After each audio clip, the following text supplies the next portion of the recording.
Good evening everyone, कैसे हैं आप लोग। स्टॉक मार्केट काफ़ी अनप्रिडिक्टेबल होता है, डायनामिक इन नेचर है।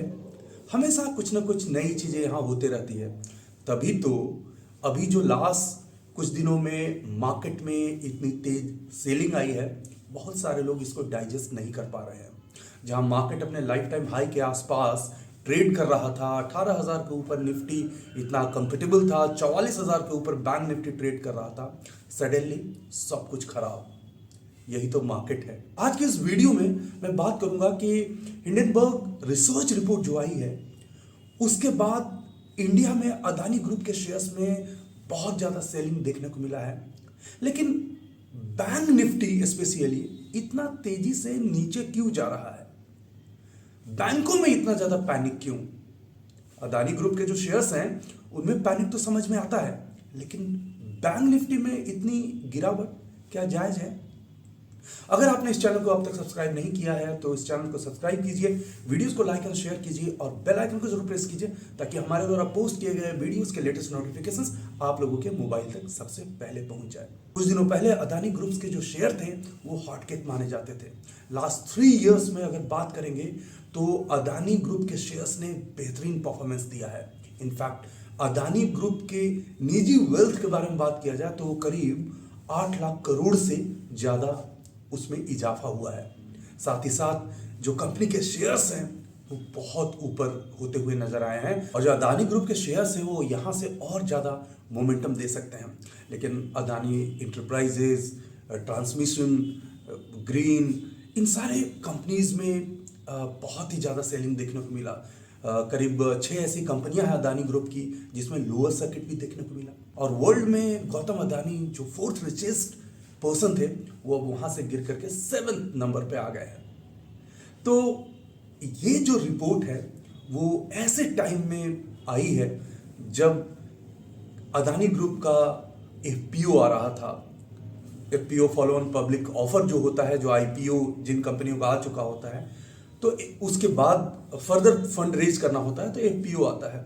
20,000 करोड़ का ये एफपीओ था। और टाइमिंग जरा इस रिसर्च रिपोर्ट की देखिए कि एफपीओ के समय ही ये रिपोर्ट आया और इस एफपीओ में लोग जो हैं बहुत ज़्यादा इंटरेस्ट भी नहीं दिखा रहे हैं। वेरी फर्स्ट डे 4.5 करोड़ के शेयर्स पब्लिक के लिए सेलिंग के लिए लगे हुए हैं, लेकिन करीब 1 लाख शेयर्स थे जिनकी अप्लीकेशन लगी। तो इसका मतलब बहुत ही टेरेबल और बहुत ही ठंडा रिस्पॉन्स रहा है एफपीओ का भी। ये जो ग्रुप है हिंडनबर्ग रिसर्च, ये ग्रुप बेसिकली 2017 में आया था और अब तक करीब 16 ऐसी कंपनियां हैं जिनमें ये इस तरह की अलार्मिंग सिचुएशन रेज कर चुका है।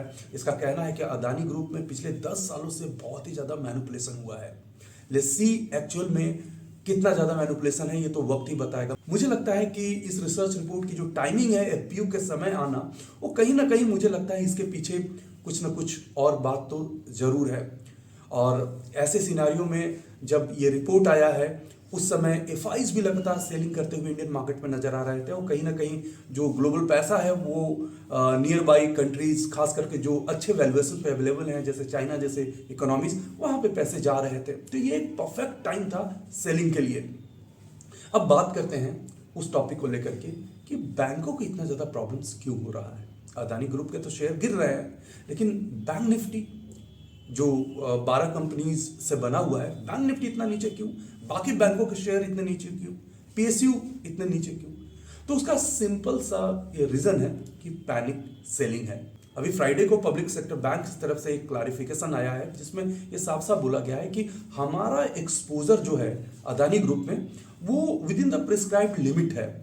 आरबीआई जो सेंट्रल बैंक है उसने जो लिमिट प्रिस्क्राइब करी है उससे ज़्यादा इन्होंने एक्सपोजर अदानी ग्रुप को नहीं दिया है। तो वैसे में घबराने की तो बात ही नहीं है। इवन एसबीआई के चेयरमैन का भी ये स्टेटमेंट आया है कि अभी तक तो कोई पैनिक और अलार्मिंग सिचुएशन है ही नहीं। तो कहने का मतलब ये है कि ये सेलिंग जो आई है वो कहीं ना कहीं पैनिक सेलिंग है। लोगों ने सिचुएशन को समझा ही नहीं, लोगों ने अंडरस्टैंड किया ही नहीं और ये सेलिंग होते चली गई। फ्यूचर एंड ऑप्शंस में शॉर्ट की पोजीशन बनने लगी, पैनिक सिनारियो क्रिएट हुआ। एफआईज भी इसका इस्तेमाल कर रहे हैं बाहर फंड निकालने के लिए, और वो लगातार करते ही आ रहे थे। तो एक परफेक्ट सिचुएशन था जहां से मार्केट से पैसा निकाला जाए। लेकिन आपको एक सही बात बताऊं कि इस रिपोर्ट की क्रेडिबिलिटी पे भी थोड़ा सा शक किया जा सकता है, और साथ ही साथ बैंक्स को बहुत ज़्यादा घबराने की ज़रूरत नहीं है। कुछ दिनों बाद आप देखेंगे अदानी के शेयर्स इस लोअर प्राइस पे हैं, यहाँ से बेहतर करते हुए नजर आएंगे।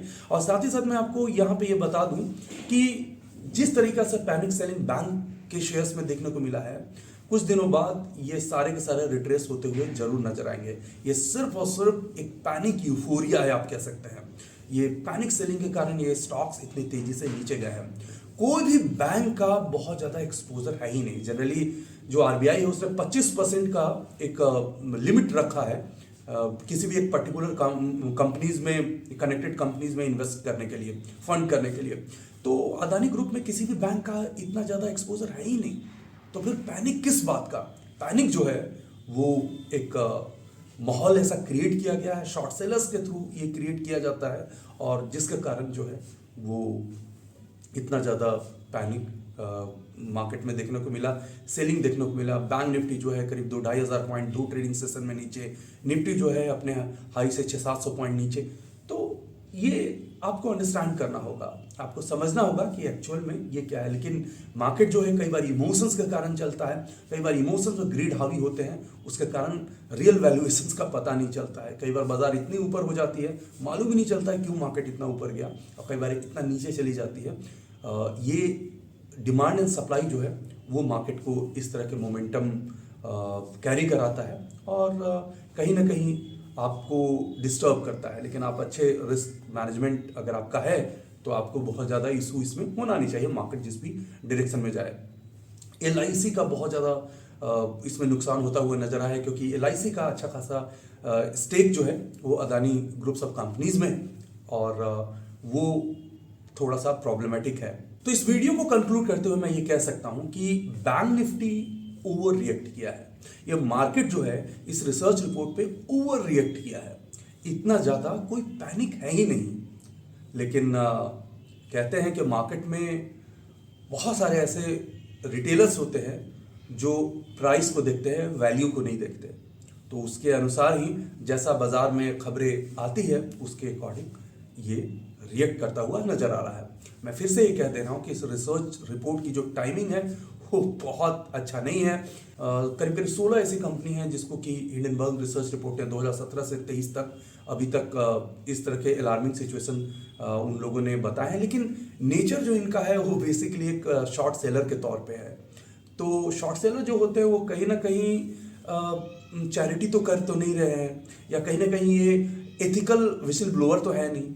बेसिकली अगर इनको देखा जाए तो ये एक ट्रेडर हैं, और ट्रेडर जो है वो पैसा बनाने के लिए मार्केट में तरह तरह की खबरें भी कई बार स्प्रेड करता है। मुझे लगता है बहुत जल्दी इस पे क्लैरिफिकेशन आएगा, और मेरा यकीन मानिए जब क्लैरिफिकेशन आएगा तो शेयर्स जिसे अवेलेबल प्राइसेस में मिल रहे हैं वो आपको नहीं मिलेंगे। तो आज की वीडियो में इतना ही। कमेंट सेक्शन में जाकर जरूर बताइए ये वीडियो कैसा लगा। साथ ही साथ आप हमसे फेसबुक, ट्विटर, इंस्टाग्राम, कोरा और लिंक्डइन पे कनेक्ट हो सकते हैं। Thanks for watching, take care. Video को लाइक करें, शेयर करें, सब्सक्राइब करें, और आने वाले वीडियोस के नोटिफिकेशंस के लिए बेल आइकन को दबाएं।